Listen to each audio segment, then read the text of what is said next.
So my first attempt with this project was win some and lose some. The colors came out beautiful, but as you can see, there's these cracks here because I tried to do this trick where I sliced the mold open and then sealed it back together with super glue, which was virtually the only thing I could find that would bind to silicone to make the process of painting easier. But as you can see, even though the colors came out great and they came out nice and shiny, it's just that line at the back just sends the perfectionist in me. And so I got new molds and I want to try this again. You'll recall from a previous video that I managed to turn an entire planter mold inside out, so I figured that there has to be a similar way to do this, and sure enough, there was. Took a little bit of force on my part, but it was actually a lot easier to turn inside out than the planter. Now the tricky part's going to be just paying very careful attention to where I lay down my color, because it does not look as coherent as it does when it's flipped the other way around, but this is going to be the most accurate way we can put down color. Now the next thing I'm going to do is get all my mica powder that I want to use first arranged, and we're going to go ahead and put a little bit of this bronze on the eyelids. We're going to want to go ahead and get that color down first because very soon we're going to be putting the skin color down, and what happens to touch the mold first, the first layer tends to be what the resin will soak up when we do the pour. I'm just going to take a Q-tip here and kind of clean a little bit around that area and kind of make sure I don't have any extra residue on that face. That looks good, and it looks like spraying silicone release really helped hold the color in. Next up, let's try to color in around the lips a little bit. Kind of trying to make some artistic decisions here. We're going to put a little bit more of a peachy tone there in that small groove where the lips are. Remember, the small makeup-y details like that is important to get down before you actually proceed to put down your base flesh tone. And I'm just cleaning it again. And now we can start to put down our flesh tone.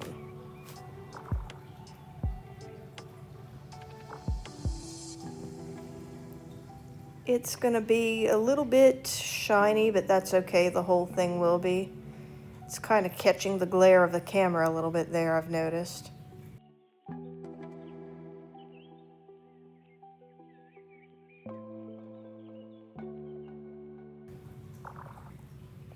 Well, you saw how iridescent the first drafts of them came out. Now you know why. But I really do like the glossy, shiny effect that these mica powders give to the statuettes.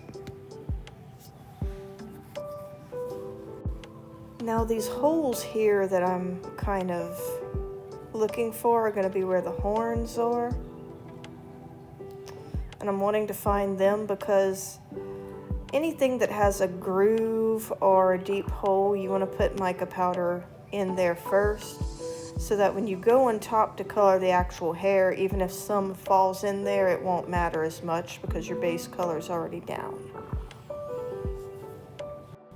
And we're choosing this purple color for it. And as you can see, a little bit of it is splashing out on top, but that's okay. That's relatively easy to clean.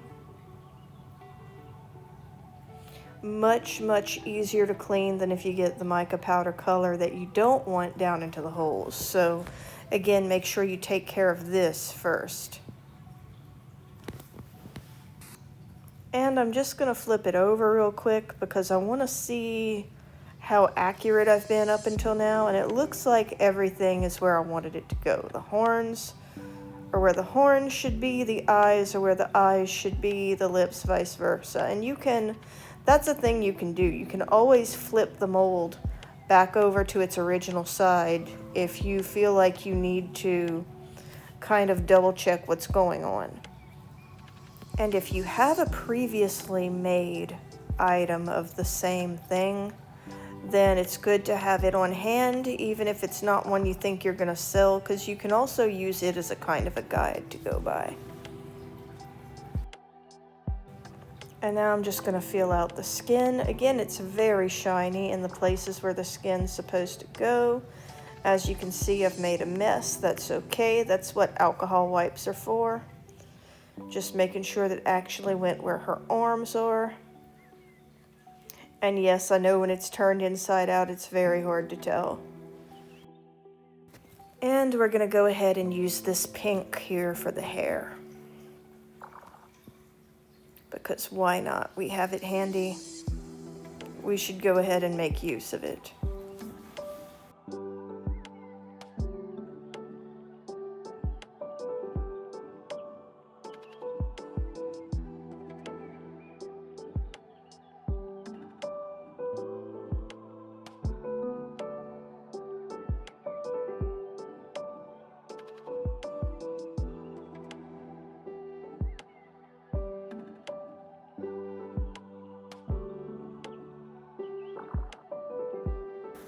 You'll begin to see as we color more ground with the hair that there are tiny details that show up that aren't as obvious to the naked eye when it's just plain. And that is okay, because that's what Q-tips and alcohol are for, and we're going to go over those with that, lift some color off, and then do something with those tiny details.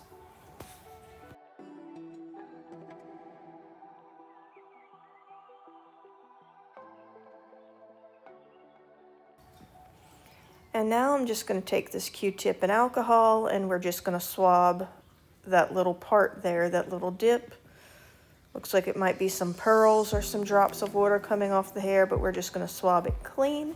It might take you 2 or 3 swabs if you've layered on your mica powder thick, but don't worry, it does come off. Just takes 1 or 2 swipes and a little bit of pressure.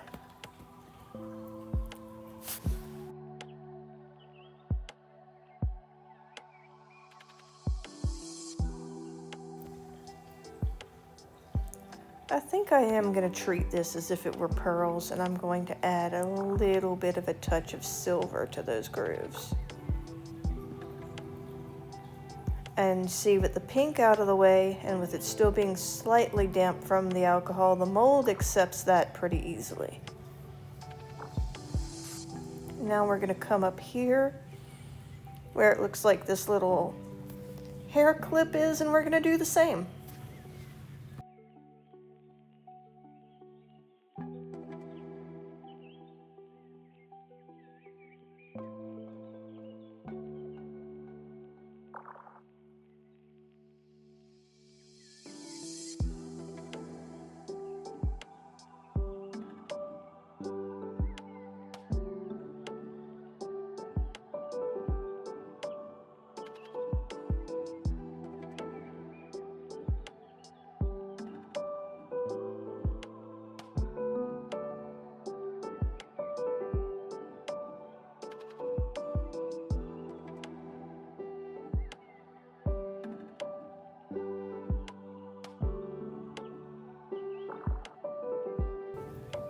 Now again, right here, I'm just double checking, making sure it looks like things have fallen where they're supposed to. And you can paint like this as well. You don't have to just paint when it's turned inside out. In fact, I recommend spot checking yourself with some mica powder to help you kind of not lose your way on the map, so to speak. I'm just going to turn that over, see if there's any parts of the skin that I missed. I think I got it. Now the real tricky part is going to be figuring out how to paint that little seahorse.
And now we're on to the second one. That was just one.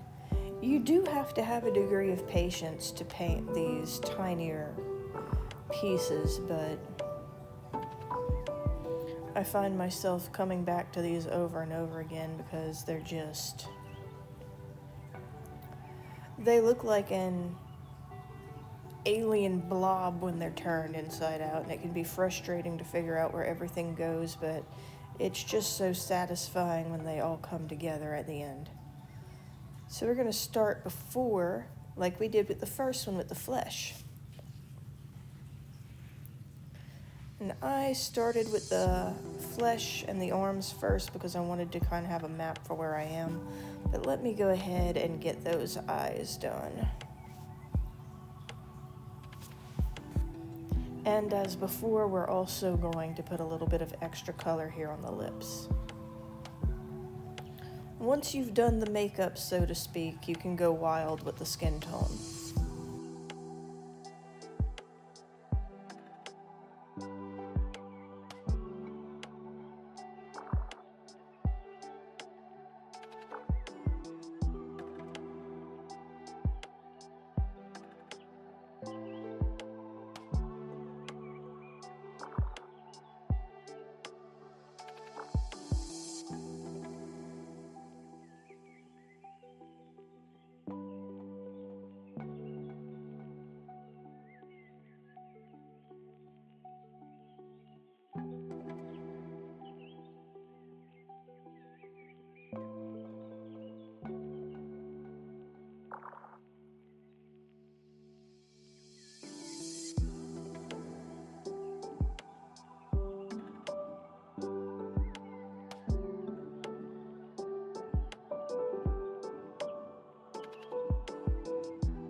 Now this is one of the molds where it's a little bit easier to see the shape of what they're holding.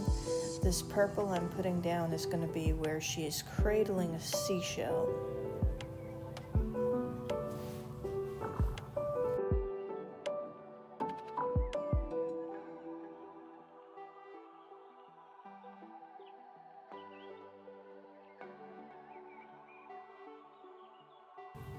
Now, one of the reasons this is one of my favorite ones out of the trio to paint is because unlike the others, it is kind of easy to see the details of where things fall. And that's going to be the starfish that's in her hair. And I'm just going to go ahead and go with that vibrant gold color.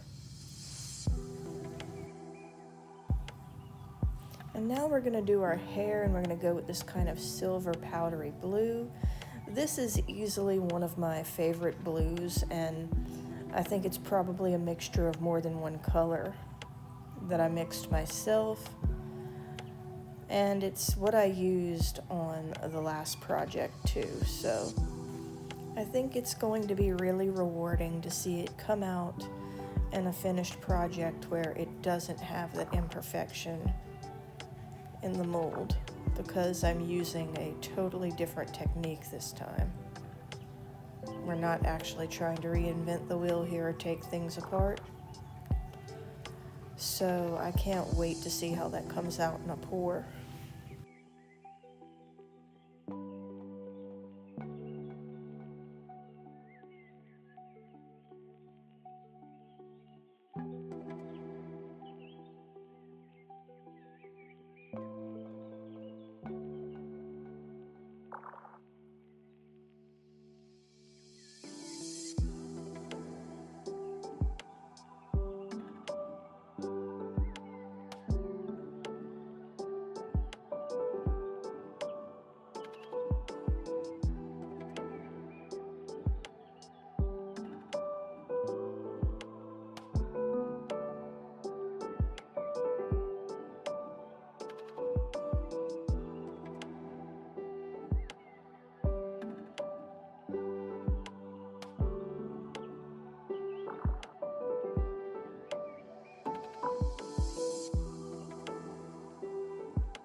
Whew, that was a lot of hair.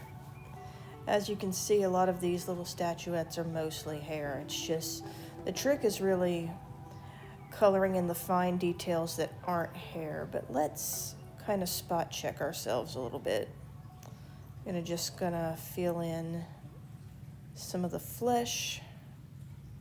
Make sure I covered that as I should.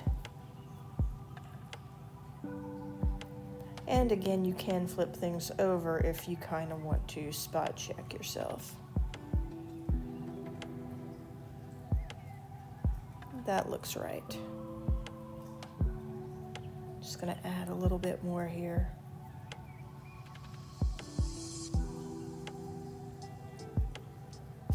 That is actually looking from the outside in as it should be.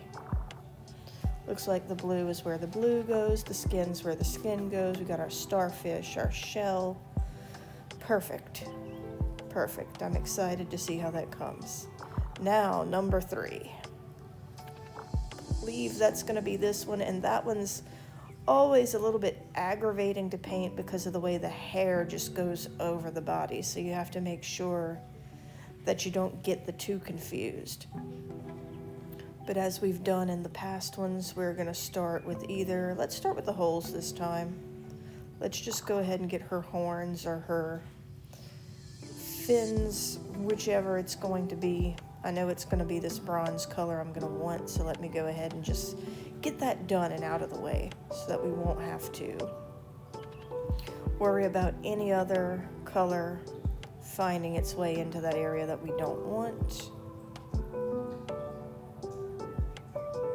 I'm just going to get in there deep with my brush to make sure that it does actually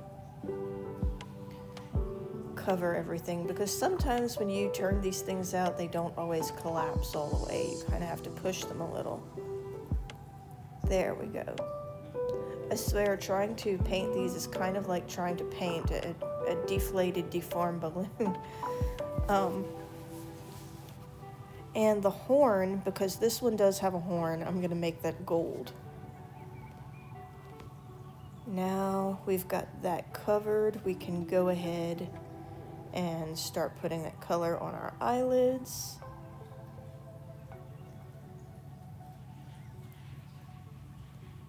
Like, the face on this one is probably the most easily recognizable and the easiest to paint. But again, that hair that just comes over the body gives me fits.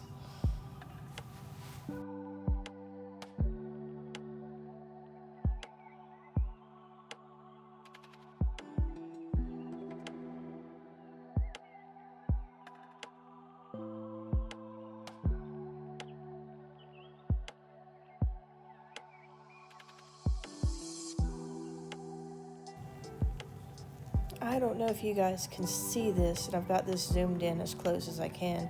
It's hard for me to see with the naked eye, so I can only imagine what it must be like just watching this, but that is the arm there.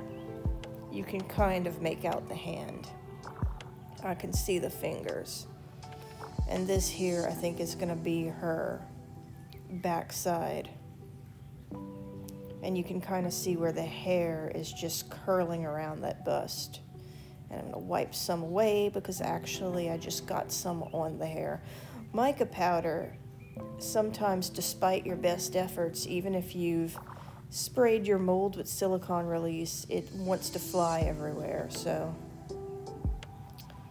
let's just see. I'm gonna take this green here, actually, and I'm going to start kind of marking out the hair a little bit with the green.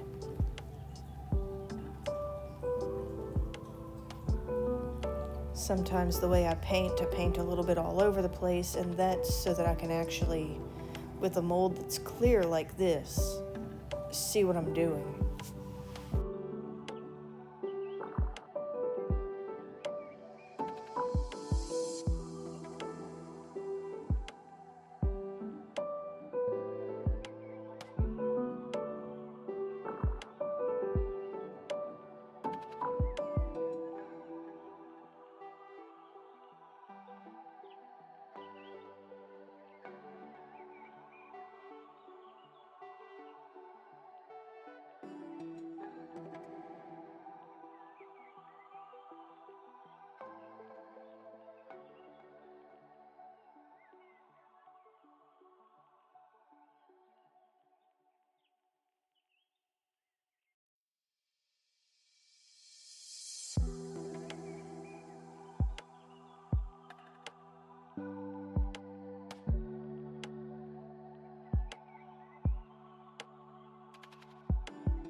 At long last, so much hair.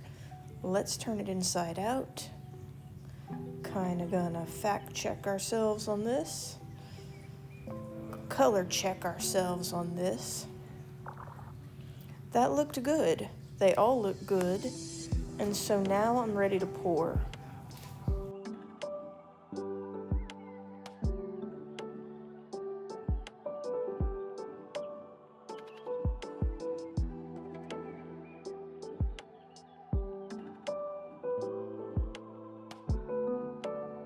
And now we're at the moment of truth, the moment of demolding.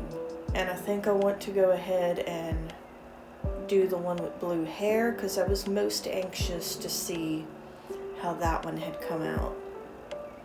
So let's just see, it looks like it's gonna pop out easy enough. Oh, I already like what I see.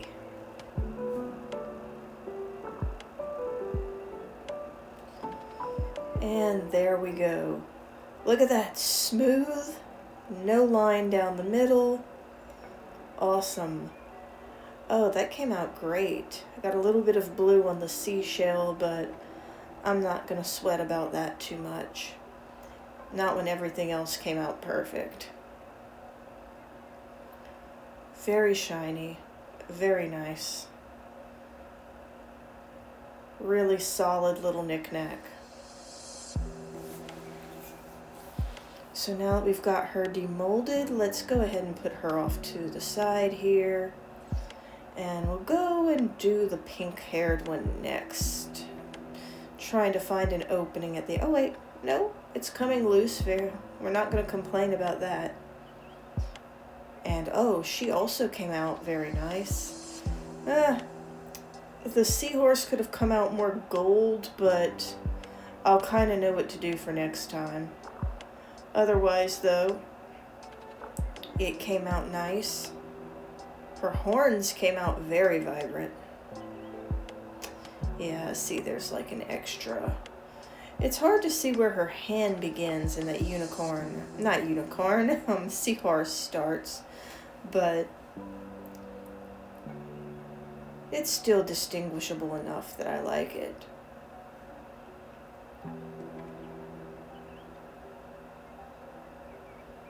Put her to the side. And the final one's going to be the one we did with green hair. The one that had the long swooping hair over the shoulder. That was giving me such paranoia, and it looks like does not want to come easy, but there we go. And yeah, that one too also came out pretty nice. It looks like I got the hair where the hair was supposed to go, and the body and the horns and whatever those things are on her head. They might be fins, but it came out very nice. Very nice, and they look even better all together.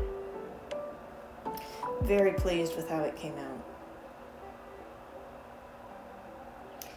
And that is the video, and that is all 3 of our statuettes in their glory. Wow, they look great. They look amazing.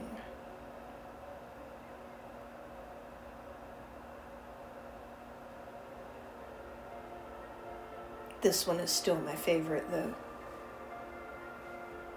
Well, I hope you enjoyed that, and if you like these videos, please remember to like and subscribe. It would really help my small channel grow. And until then, I'll see you in the next art story.